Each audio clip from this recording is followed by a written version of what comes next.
Totoo ba ito? Ito, breaking news mga banateros, mga kabiyaya.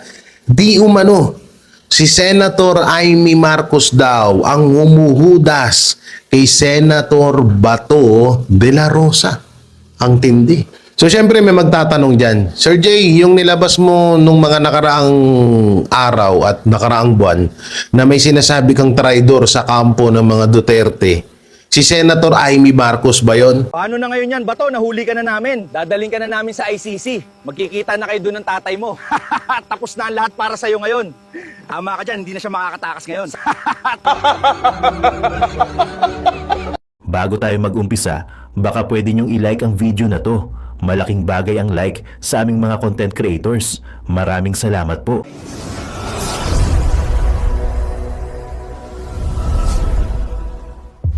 Ito na nga sinasabi ko mga kababayan, si Amy Marcos, tukoy na siya pala ang naguhudas sa mga Duterte. Aray ko. Yo, so guys, napanood niyo yung preview. Mamaya manood natin yung full video kay Tol J. Ibarra. Naku mga babayan, totoo kaya ito sinasabi ni Tol J. Ibarra na si Amy Marcos ang naguhudas sa kay Senator Bato, kay BP Sara.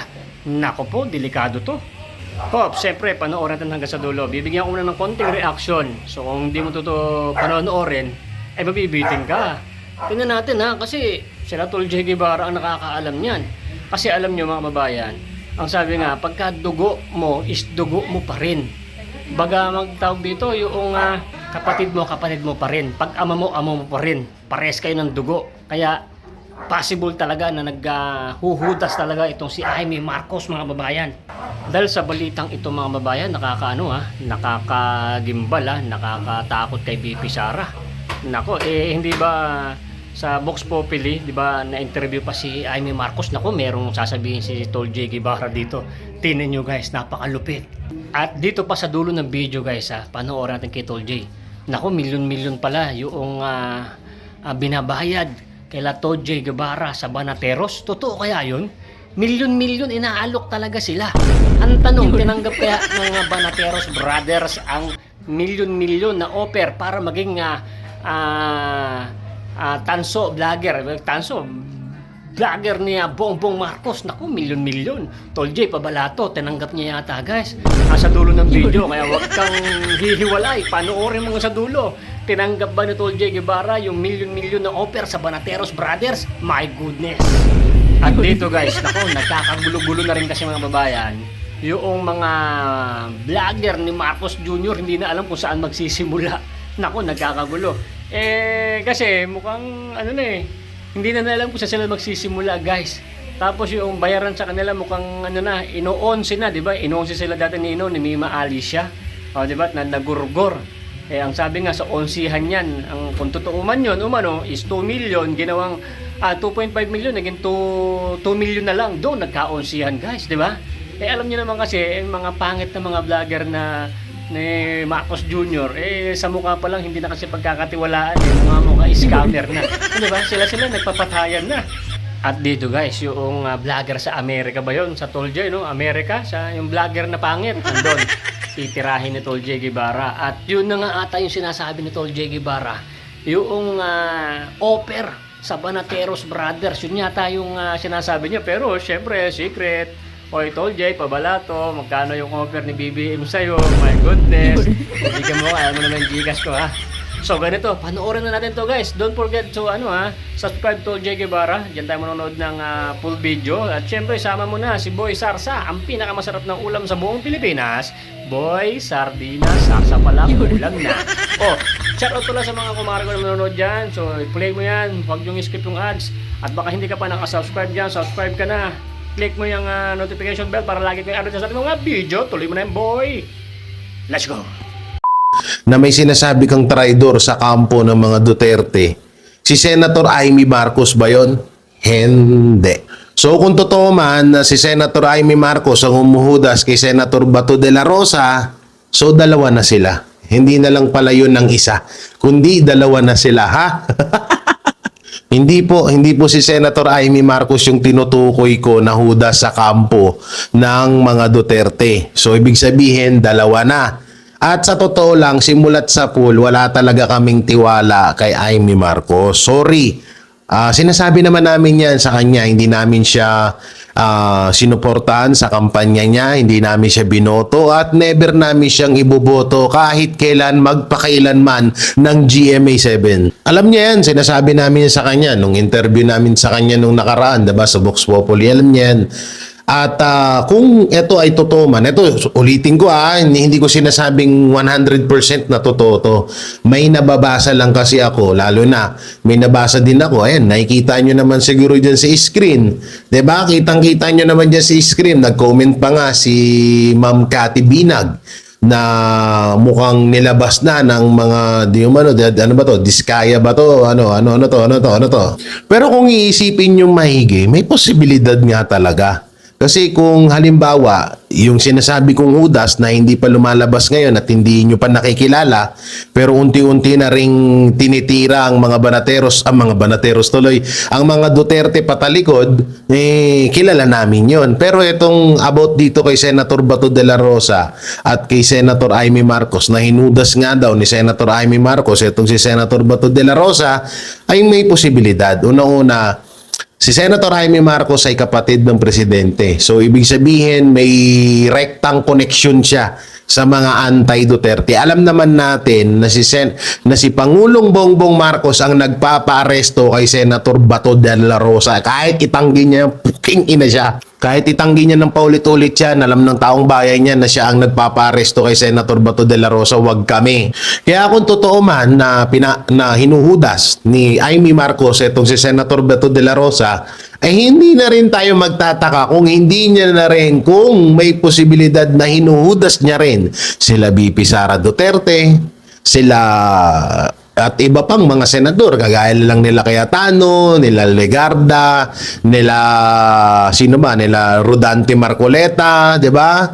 Oo, so hindi na rin katakataka yun. Kung sakali man na totoo na siya talaga ang humuhudas kay Senator Bato de la Rosa. Alam niyo dati napanaginipan ko to Napanaginipan ko to na sinabi niya or ginagawa at talagang meron talagang humuhudas, nagbibigay ng mga info kay tawag dito doon sa administrasyon kung ano yung mga galawan. So, etong dalawa at yung sinasabi ko na isang hudas bukod kay Senator Amy Marcos, ganito rin yung ginagawa. Lahat ng info, lahat ng galaw ng mga Duterte sinasabi doon sa administrasyon para lang wag siyang pag-initan ng administrasyong Marcos. Sa totoo lang hindi pa rin to inilalabas ng iba pang mga banateros at ako pa nga lang ang nagsasabi nito. Pero alam naman na ng lahat yan. Kung sakali man naunahan ako nitong taon na to pero darating din kasi ang panahon Darating ang panahon na itong tao na to ay ibubulgar ng mga Duterte. Siguro sa panahon ngayon hindi pa kasi 'di ba? Baka sabihin baka palabasin nito, sinisiraan siya kasi ganito, kasi ganyan. So sa totoo lang dati pang may ginagawang katarantaduhan etong tao na to sa mga Duterte. Yun nga lang siguro baka dahil inaghahantay lang sila ng tamang panahon at matinding ebidensya para magpatotoo sa publiko na ito ay hudas. At ulitin ko, yung sinasabi kong hudas sa kampo ng mga Duterte, hindi si Amy Marcos yun. Kung halimbawa man na totoo na hinuhudas si Amy Marcos, si Senator Bato de la Rosa ni Amy Marcos, di dalawa na sila. Ang galing, di ba? Simulat sa pool, wala na kaming tiwala dyan kay Senator Amy Marcos, mga banateros. Alam nyo naman yan, balibalik ta rin nyo man yung mundo, Marcos pa rin yan. No, pamilya niya pa rin yan, dugot laman niya pa rin yan. 'Di ba? So, hindi niya pa rin kahit na siniwalat niya na adik yung kapatid niya, hindi pa rin niya nakuha yung tiwala ko na magtitiwala pa ulit ako sa mga Marcos, lalo na sa mga nangyayari ngayon. Hindi talaga So, mahirap Ewan ko. Ako kasi yung mahirap na kapag ako, mabilis ako magtiwala sa tao. Pero kapag nawala yung tiwalang yun, ako po, ang hirap ng ibalik. Hugot yarn. Grabe, no? Ang dumi talaga sa mundo ng politics world, no? Biruin mo ha, todo, ano pa siya, uy, si ano, kung sakali man na totoo ha, diba? Grabe, tindi talaga. Iba talaga ang politics world ng Pilipinas, sobrang dumi. Tama nga si Pangulong Duterte at si Pastor, no? Sobrang dumi, mas madumi pa sa kanal, sa tubig imbornal, sa ano ng pusit ang ang politika dito sa bansa natin. So kayo ba mga banateros? Naniniwala ba kayo na hinudas si Senator Amy Marcos si Senator Bato de la Rosa? Comment nyo dyan, dali. Panood nyo na ba yung or nabasa nyo na ba yung pahayag ni Vice President Sara Duterte na lahat ng hindi sumunod sa kagustuhan ni Marcos Jr. ginigipit, hinaharas, tinitreating. Grabe, no? Intindi ngayon kaya kung makikita nyo, yung sa dinami-daming binanggit ng Brave 18 na mga politikong sangkot sa mali-malitang pera na dinadalhan nila dahil sila ay personal bodyguard ni Saldico, anak ng timang etong Brave 18 pa yung unang nakulong at unang pinakulong ng ombudsman. Alam na natin na ombudsman ng dyan at alam natin na si Marcos Jr. ang nasa likod ng mga yan, yung mga ganyang panggigipit. Sa dinami-daming binulgar ng 18 ex-marine, nung pagbaliktad nung apat, kasi nga, di ba, sabi ni Attorney Baligod, pinapatawag daw ng ombudsman, syempre doon siguro nagkakaroon na ng transaksyon at bulahan. So kaya napabaliktad yung apat. So doon wala namang big deal sa amin yun. Hindi naman big deal sa amin. Hindi naman kami magdadala nun kung binayaran sila or tatalikuran nila yung prinsipyo nila. Okay lang kagustuhan nila yun. Hindi naman kami magdadala nun. Sila naman magdadala nun. Pero ang pinakamalupit dito, ni isa sa mga siniwalat nila ng mga congressman, kagaya na lang nila Martin Romualdez, mga senador, kagaya nila Tulfo, nila Lacson, nila Soto, na ibang mga kongresista na hanggang ngayon ay humihiga sa pera natin, wala ni isang nakukulong. Tapos sasabihin ni Erwin Tulfo, yung flood control, ilalaan na lang, ibibigay, iaasa na lang kay Ombudsman Boying Remulla. Nakateting katarantaduhan mo yan. Doon sa sinabi ni Vice President Sara Duterte na kapag hindi ka sumunod sa administrasyon, haharasin ka, gigipitin ka, ititreating ka. No, nangyayari ngayon ng realidad. Na yan ang realidad sa bansang Pilipinas ngayon. 'Di ba? Kami ng mga vlogger, ginigipit kami. Kami ng banateros, hindi lang sa banateros, kundi lahat ng mga tumutulig sa administrasyong Marcos. Ginigipit at dami rin namin threat galing sa iba't iba. Pero minsan di kami umiyak dito sa social media kagaya ng mga tulonggis na may mga isusunod daw, gito, ganyan, di ba? Oh. So, talagang ganun talaga nangyayari ngayon. Katulad na lang, babalikan natin, unang-unang hindi sumunod sa kagustuhan ni Marcos Jr. ay ang SMNI at si Pastor. Di ba? Nasa playbook yan. Yung SMNI, gustong magaya sa ibang network na fake news media ngayon na wag tirahin, wag banatan ng administrasyong Marcos, kundi puro lang mga good news ang mga ibabalita ng SMNI. Pero hindi sumunod ang SMNI doon. Anong nangyari? Puking ina mo. O 'di ba? Tinanggalan ng prangkisa ang SMNI. Kinasuhan si Ka Eric Celis at si Doc Lorraine Badoy. Ganong kalupit. Yan pa lang yan ha. Pangalawa, etong si Pastor ay gustong bilhin. Pero hindi nila kayang bilhin At ang napakasimple lang ng gagawin ni Pastor. Hindi niya na itutuloy ang pagsisiwalat sa baho ni Marcos Jr. na alam natin mabaho talaga yun. Wala namang mabangong adik So sinisiwalat ni Pastor ang baho ng administrasyon na dati ay isa rin ako. Aminado ako, isa ako sa hindi naniniwala dati kay Pastor. Pero ngayon nangyayari na. Lahat nangyayari na, lahat ng sinabi ni Pastor noon nangyayari na ho ngayon. 'Di ba? Yung korupsyon, yung panggigipit, 'di ba? So anong nangyari? Yung mga Pilipino maaaring ipaubaya or ibigay, gawing alipin ng mga Amerikano, ibigay sa Amerika yung mga Pilipino na dapat dito litisin sa bansa natin dahil gumagana naman yung justice system dito sa Pilipinas. Anong nangyari? Nangyari na ho. Ha? Kay Pangulong Duterte. At ngayon, mangyayari pa kay Senator Bato de la Rosa, mangyayari pa kay Senator Bongo, at pwede pang mangyari kay Cayetano, kay Robin Padilla. At may posibilidad na mangyari na din kay Pastor. Napakasimple lang ng gagawin dapat ni Pastor. 'Di ba? Anong gagawin ni Pastor? Iwan niya ang mga Duterte sa ere, ibalita niya kung ano yung pwedeng i-good news, ibaluktot ang mga balita na dapat ay malaman ng taong bayan. Yun lang. Napakasimple lang. Pero hindi pumayag si Pastor sa ganun. Hindi siya kumagat sa ganun. Anong nangyari kay Pastor? 'Di ba? Ginulo ang isang relihiyon na tanging pagbibigay lamang ng kautusan ng Panginoon ng Ama ang itinuturo nila doon sa loob.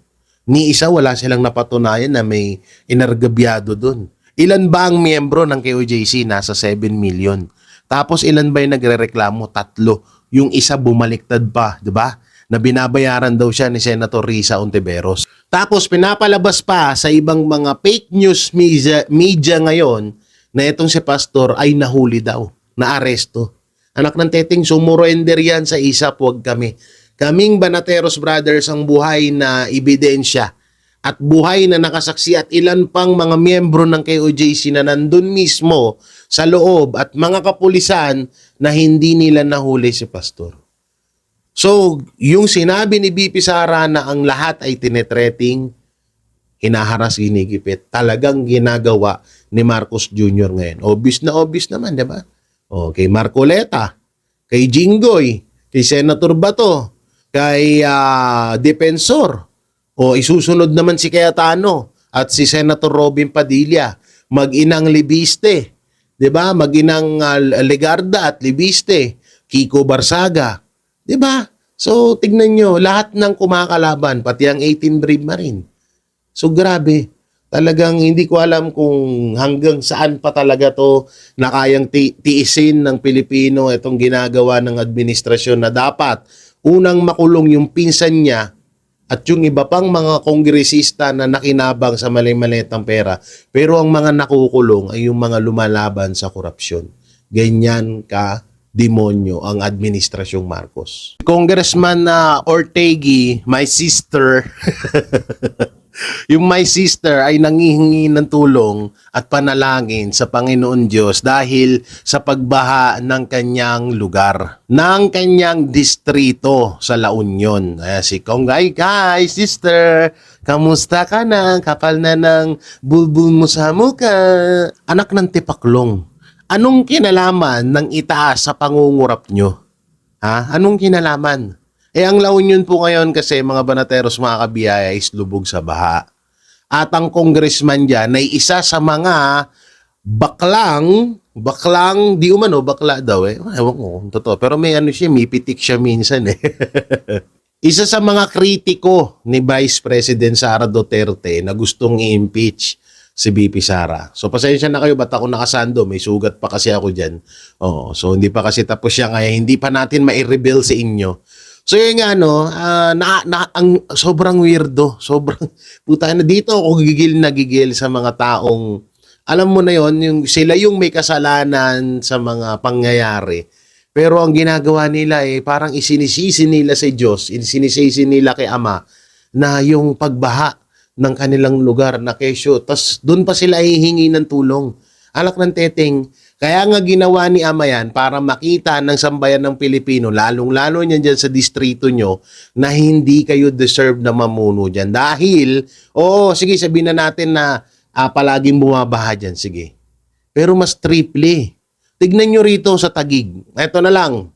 Sa Taguig na lang. Nung sila Cayetano na ang naging pinuno or leader dito sa lugar namin, biruin nyo, ilang araw nang nag-uulan ngayon. Pang 5 days na, tuloy-tuloy na ulan, lalakas, hihina. Noong mga panahon na hindi pa ang mga Cayetano ang namumuno dito sa amin, ilang oras lang, baha na agad, lalo na dun sa amin. Talagang hanggang bewang na agad yung baha. Pero ngayon, ngayon na ilang araw na, 5 days na. 5 days na nag-uulan dito sa Taguig. Pero hindi namin nararamdaman yung baha. Kasi nga, okay na okay yung flood control dito. Huwag kayo maniniwala doon kay Punyetang Lacson. Hindi naman yan taga dito yung hayop na yan. Bakit siya yung may ebidensya na may ghost project dito? Ang lapit-lapit namin sa Laguna Bay. Tapos sasabihin niya, may ghost project. Eh di sana nalubog kami dito. Sira ulo, kabaklaan mong bakla kayong dalawa. Alam mo, Sister Ortegi, kung pinang-boylet ba, kung pinang-chupageti mo man yung pera ng taong bayan, wag mo isisi sa itaas. Una-una, walang ginawa ang Diyos na bayot na katulad mo. Kung talagang juding ka, ewan ko lang kung totoo. Pero ang punto kasi dito, anak ng teteng, dinadamay nyo pa yung itaas sa kawalangyaan at pagiging kurap nyo. May pa Diyos ka pang nalalaman na samantalang yung pera na dapat sa distrito, sa flood control nyo dyan dapat hindi naman bakit? Si ama ba ang humahawak ng pondo ng distrito mo? Di ba ikaw na ina mo? Di ba? Sasabunutan na kita Gigigil mo ako, girl. Sasabunutan ko yung bulbul mo sa baba, ha? Tangina, nagbaha sa distrito niya. Tapos kumakahingi ng panalangin para kayo. Puta, nagpuro ganon. Kayo yung humahawak ng pondo tapos panalangin. Ang galing Oo, kung mababatukan ka lang nung nasa taas, binatukan ka ng hayop ka Puta ina itong mga politikong to. Makapag na akala mo naman talagang kapag nabibisto sila sa kawalangyaan nila, minsan may makikita mo, may nasa altar, may nasa simbahan, nagpapabindisyon, yung iba todo post na, Ama, gabayan nyo po kami. Putang ina nyo, bakit? Siya ba humahawak ng pondo ng taong bayan? Di ba kayo? Tapos isa din yan sa malakas na magbuelta or mangbatiko sa mga Duterte na kesyo ang Davao City daw ay binabaha. Na kahit sa Davao Oriental or sa ibang lungsod ng Davao binabaha pero sa Davao City isinisisi. Kagaya ng mga tolonggis nilang mga vlogger. Iba talaga mga sapak nitong mga to, Pati yung nananahimik, walang kinalaman sa pagiging korap nila, dinadamay.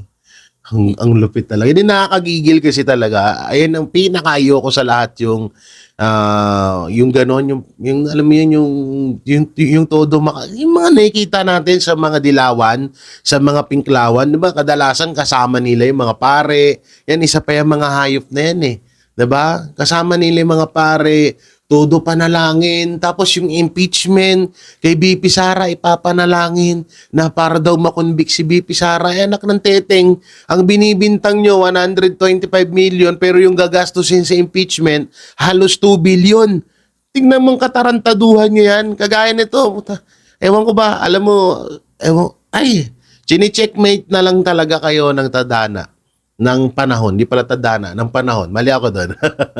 Chine-checkmate kayo, ipinapakita ng panahon ngayon kung gaano kayo kakurap sa mga distrito nyo.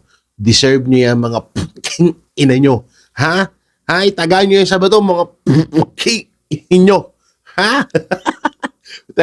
Alam mo sa tutusin, ang sarap pagmumurahin itong mga hype na to. Kaso nga lang, syempre, kahit pa paano, nagtitimpi tayo kasi nga, may mga bata rin na nakakapanood ng mga video natin. At may mga ilan din na ayaw din naman na palamura. Hindi naman tayo kagaya ni Baklang Kalbo at yung ibang mga mga BBM vlogger na panay mura. Wala lang, puro mura lang, yun lang. Wala naman saysay. Kaya Sister Ortegi, ayusin mo ha. Oo. Kasi ang haba-haba nung tag-araw, hindi mo pinayos yung mga flood control dyan, huwag kang syunga. Tingnan nyo tong kawalangyaan na ginagawa ni Senator Erwin Tulfo. Ikaw ang chairman ng Blue Ribbon Committee, ba't mo pa kailangan ibigay yan sa ombudsman yung issue sa flood control? Diba? Alam nyo naman na hindi neutral ang pamamalakad ng ombudsman dahil yan, akala ko ba ang pinaglalaban mo ay gusto ng taong bayan. Ang gusto nga ng taong bayan maungkat yung flood control scam na yan. Tapos ipapaubaya mo sa ombudsman. Anak ng teteng, trabahong tamad yan, Senator Erwin Tulfo. At paano ka makakasiguro na talagang tututukan ng ombudsman yan sa kitang-kita ng mga Pilipino ho ngayon na yang ombudsman ay nasa side lang ni Marcos Jr., one-sided. Tingnan mo, mas nauna pa nga nakukulong sila Marcoleta, Jinggoy, 18 Marines kaysa kay Martin Romualdez. Tapos pagkakatiwalaan mo, anak ng timang naman talaga, Erwin. Hindi ako galit sa'yo. Wala akong personal na galit ho sa inyo, Senator Erwin Tulfo. Pero ang pinupoint ko kasi dito, bakit mo kinuha-kuha yung pagiging chairman ng Blue Ribbon Committee kung magiging display ka lang din naman dyan? Unang trabaho ng chairman ng Blue Ribbon yan yung pag-imbestiga dyan sa scam sa flood control scam. Tapos ngayon kakatamaran mo kesyo na imbestigahan na ni Lacson. Nung nakay Marcoleta yan at nakay Cayetano, napakaganda ng na yan at nung yung flood control scam na yan na pag-uusapan na pero pilit yung inaagaw. Tapos ngayon na ikaw na yung chairman ng Blue Ribbon Committee, kaya nga pilit mong inaagaw kay Cayetano yan at kay Marcoleta, yun pala, itetenga mo lang dyan. Anong silbi mo? 'Di ba? Anong silbi mo? Yan ang tanong ng taong bayan. Anong silbi mo diyan? Chairman ka ng Blue Ribbon Committee tapos ganyan ka? Ganyan na iaasa mo na lang sa ombudsman? What if na hindi neutral ang ombudsman? Na alam naman na natin kung ano yung totoo ngayon. 'Di ba? Tapos pagkakatiwalaan mo diyan sa issue ng flood control scam, ang galing mo. Ang aga niyong nabulok mga Tulfo, sa totoo lang. Sayang. Isa rin ako sa mga humahanga sa inyo, talagang grabe. Sobra yung paghanga ng buong pamilya ko sa Tulfo Brothers. Pero kayo yung sumira. Kayong tatlo nila Tulfo, Erwin at Rapi. Sobrang pangit ng sistema nyo dyan. Tsaka siguro, hindi ka naman siguro Senator Erwin Tulfo. Shoutout sa'yo, siguro naman. Hindi ka namang tanga, 'di ba? Hindi ka naman 80-80 na para hindi mo malaman na one-sided ang ombudsman. 'Di ba? So hindi ka naman siguro ganon. Kung mapapansin mo kung kaming ang ordinaryong Pilipino, wala naman kaming posisyon at sinabi mo nga ikaw ay professional journalist, 'di ba? So hindi mo ba napapansin na kung sino yung mga witness na lumalaban sa korupsyon, sila yung mga nakukulong. Tapos ikaw, ipapaubaya mo sa ombudsman yung sarili mong trabaho. Naging senador ka pa kung tamad ka din naman pala. O baka sabihin mo, sayang sa pondo. Yung impeachment nga, 25 million mahigit ang ginagastos dyan araw-araw. Nagsasayang din kayo dyan. 'Di ba? Ilang days siya, naabot ng 92 days. So, bilyon ang gagastusin. Samantalang 125 million ang ibinibintang nyo confidential fund kay Vice President Sara Duterte. Tapos kung panghihinayangan mo yung gagastusin sa magiging hearing sa Senate Blue Ribbon Committee, panghihinayangan mo, isang malaking kalokohan yan. Huwag mo kaming lokohin. Na kesyo ombudsman na bahala, trabahong tamad yan.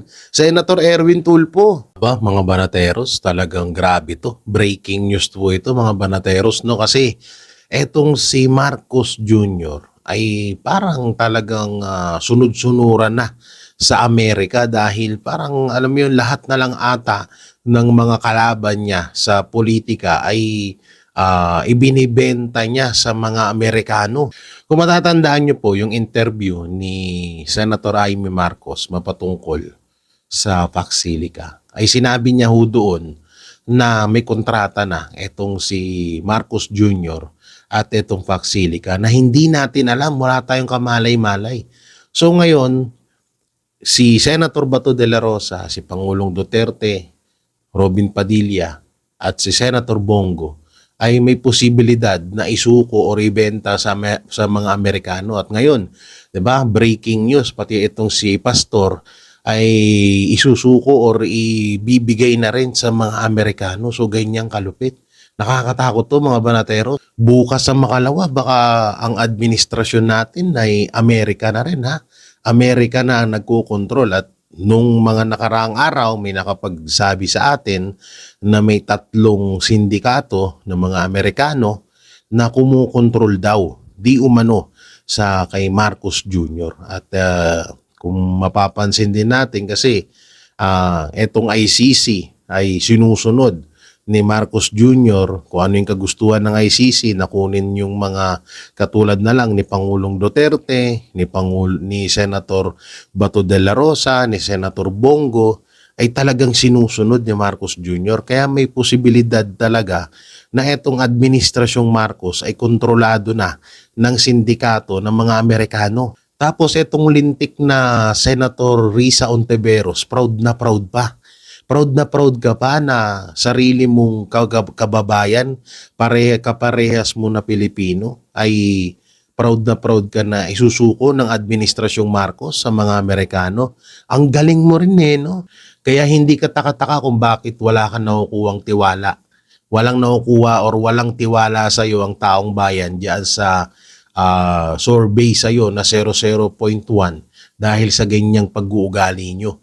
Na mas gugustuhin nyo na maging alipin ng mga Pilipino, ng mga Amerikano, kaysa labanan yung mga korupsyon or yung mga korap dito sa gobyerno natin. Kahit itong si Risa, parang proud ka pa ha. Proud ka pa na aalipustahin tayo ng Amerika. So yun mga balateros, no, kung pagdudugtong-dugtungin nyo yung mapatungkol sa kontrata ng Paxilica na meron ng kontrata dito sa bansang Pilipinas, at itong ICC ay sinusunod ng Pilipinas, sinusunod ng Administrasyong Marcos, at yung mga kalaban ng Administrasyong Marcos ay ibibenta sa mga dayuhan, ay may posibilidad talaga na kontrolado na tayo ng mga sindikatong galing sa Amerika. To breaking news, grabe tong balitang to, trending na trending, viral na viral mga banateros. Etong 4 sa 18 ex-marine ay bumaliktad na. Anak ng teteng, talagang ginagapang sila, no? Talagang ginapang sila para lang bumaliktad. Tsaka ito ang katakataka dyan. Kung babayaran sila nila Senator Rodante Marcoleta at Defensor, aba, di hamak na mas malaki ang may ibabayad kapag dumipende ka sa Administrasyong Marcos dahil alam naman natin na ang Administrasyong Marcos ay ang pinakamaraming nawawalang pera ho ngayon sa pondo ng taong bayan. At maraming nagsasabi at mga witness at mga ebidensya na itinuturo ang Administrasyong Marcos ang mastermind sa nakawan na nangyayari sa nawawalang mga pera ng taong bayan. Pero syempre, antayin pa rin natin ang opinion dito nila Attorney Baligod at ng 18 ex-marine kung ito ba talaga ay mga kasama nila. Kasi nagtataka ako, bakit mga nakamaskara? Bakit hindi kita yung mga muka? Parang yung witness lang to ni Risa Ontiveros na mga naka-face mask, naka-shades. Kung isa ito, kung etong 4 na to ay kabilang sa 18 ex-marine, una-una nakita na yung mukha nila doon at bakit pa kailangan nilang magtago ngayon? Nakakapagtaka lang ha? Sobra lang nakakapagtaka.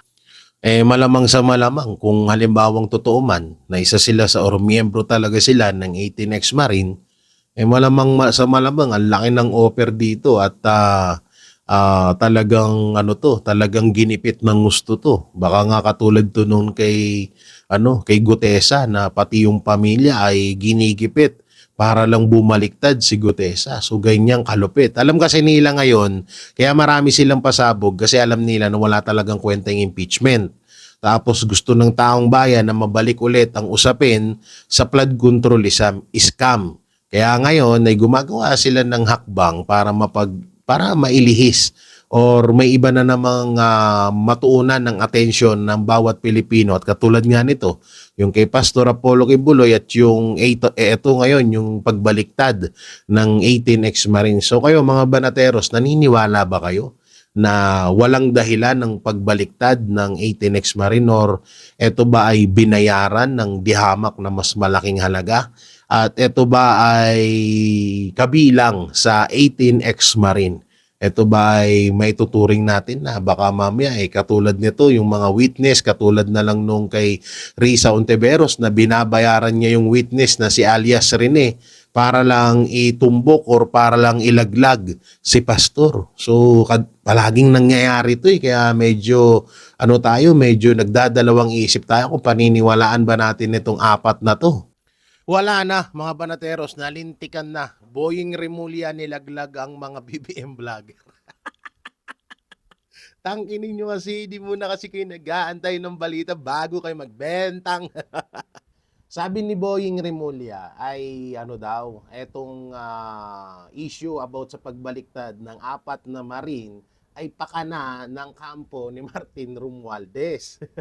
Dahil etong kampo daw ni Martin Romualdez ang makikinabang dito.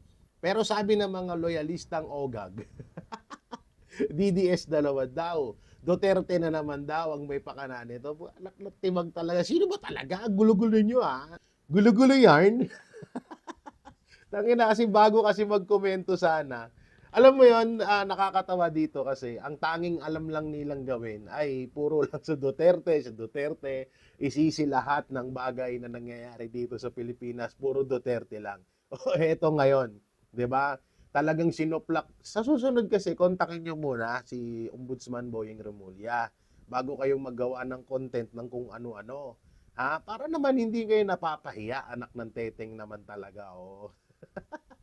At dito nga sinabi rin ni Ombudsman Boying Remulla na hindi daw nila tinakot etong mga bumaliktad na 18 ex-marine dahil 'di ba, kesyo kaya naman daw proteksyonan ng sarili nila.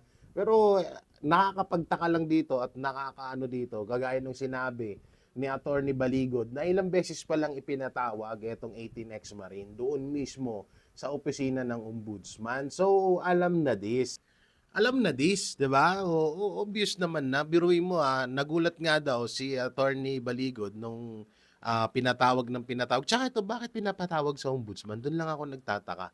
Bakit kailangan ipatawag, no? So, kung ganun man, kung nasa batas man 'yun, so may posibilidad din talaga na talagang kausapin sila at kung ano-ano yung sabihin sa kanila. Alam naman natin na itong si Ombudsman Boying Remulla ay tuta ni Marcos Jr. yan. At pero in fairness ang ganda ng script nyo So papalabasin na naman nila na nag-aaway-away si Marcos Jr., Lisa Sandro at Martin Romualdez. So yan ang papalabasin nila.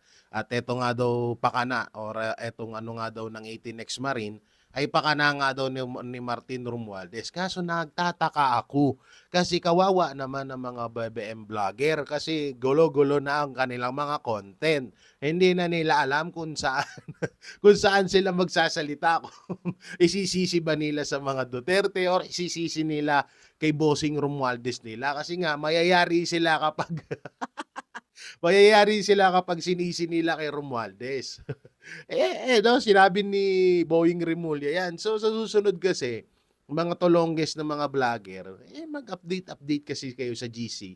At bago kayong maglabas ng mga vlog nyo, dapat nanonood muna kayo. So tuloy, kayo mismo yung sumusuplak sa sarili nyo, mga tanga Uy, shoutout kay kay Bayot ng Canada kasi nga kinontent niya yung post ko na ang sarap maging BBM vlogger at lilipat na ako sa halagang 3 million. No? Sinakyan ng Bayot ng Canada.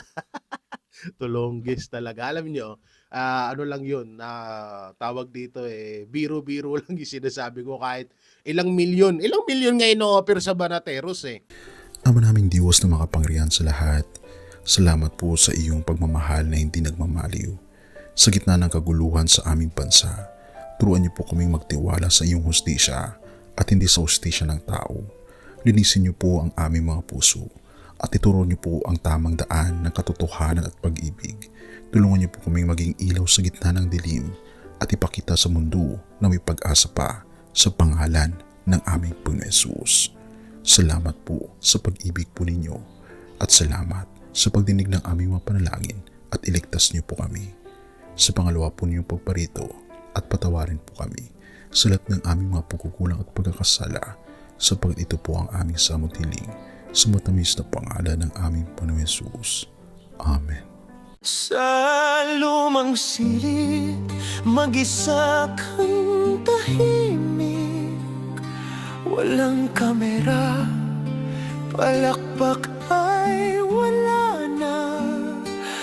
Ngunit sa bawat pader ng bayang iniwan mo, may pangalan mong di na mabubura.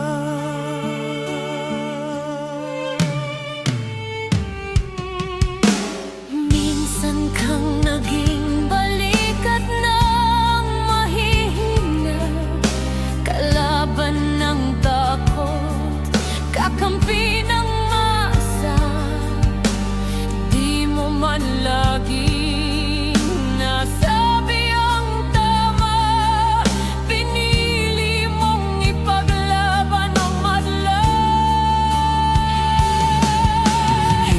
kasaktan gaya naming lahat. Pero tumindi ka nang walang pag-atras.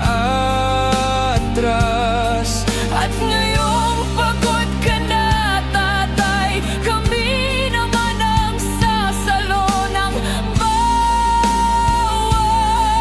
bigat.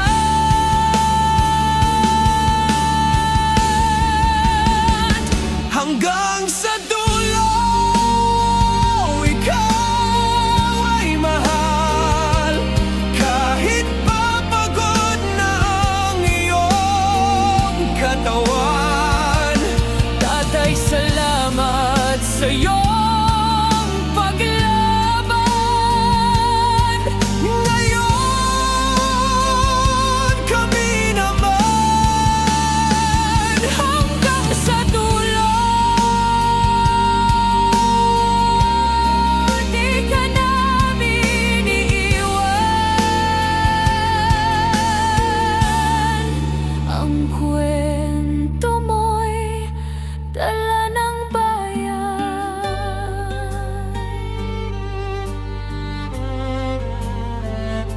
Tahimik ka na sa mga batikos.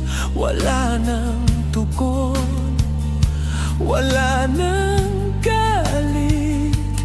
Pero sa mata ng mga maralita, naroon pa rin ang tapat mong alaala. Marami mang di nakaintindi, marami pa rin ang di nakakalimot. At ngayong wala ka ng kapangyarihan, tatay, ang magtatanggol sa'yo ay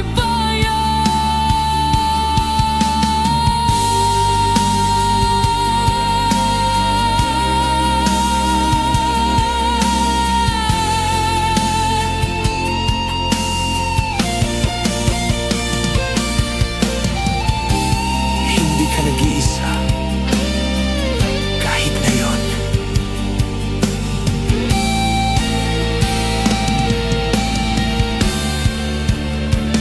Hanggang sa dulo, tangan ka pa rin sa puso ng batang minsan mong pinakain. Hanggang sa dulo, di ka nag-iisa. Ang dasal ng bayan ay sa'yo pa rin. Katay, kami naman ang lalaban sa ngalan mo, sa alaala mo. Hanggang sa dulo, dalangin ka ng puso ng masa.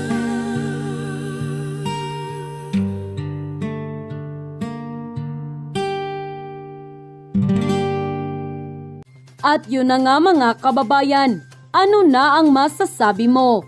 Kung mayroon kayong hinaing at komento patungkol sa balitang ito, please comment down below. Pag-uusapan natin yan sa comment section. At kung nagustuhan nyo ang video, ay huwag kalimutang mag-like at i-share na din para mas marami pang makaalam at umabot ito sa marami sa ating mga kababayan. Maraming salamat po. Mabuti pa ang sardinas, may label. Eh tayo, wala. Oo nga pala. Nay, ito na yung bayad ko sa isa, ano? O, kunin mo yung isa. Isa muna, iyan, no? Tapos, isa pa, di ba? 4 dapat na sardinas, eh. O, yan. 3 na. Pang-4 na sardinas. O, okay na.